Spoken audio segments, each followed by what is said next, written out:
Dalam video ni Abang Arkos nak ajar korang 3 teknik memanah tradisional yang popular. Jangan lupa follow Abang Arkos dan jangan lupa untuk save dan like video ni supaya video ni tak hilang. Untuk teknik pertama, menggunakan teknik ibu jari, kita keluarkan arrow dan kita akan letakkan di sebelah luar bow. Yang ini belah dalam, yang ini belah luar. Jadi kita akan pegang kat sini dulu dan kita akan tolak masuk anak panah dan kita knockkan dia. Knockkan tu maksudnya kita masukkan arrow pada tali. Masa kita knockkan, pastikan ni masih lagi pegang. Kalau di depan korang akan nampak ibu jari masuk macam ni. Kemudian jari telunjuk dia akan lockkan dia. Kalau di belakang ibu jari masuk, kemudian jari telunjuk akan lockkan dia. Bila dah lock, 3 jari ni kena tutup. Jangan terover pusing macam ni. Dia sekadar kita macam tolak sikit saja. Maksudnya dekat depan ni kalau korang buka jari, arrow korang tak jatuh. Kita akan buat tarikan full draw.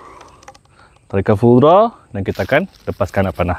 Movement dia adalah kita keluarkan arrow, tolak masuk, knockkan dia, ibu jari dan kita lock and tarik full draw, tengok pada target dan lepaskan.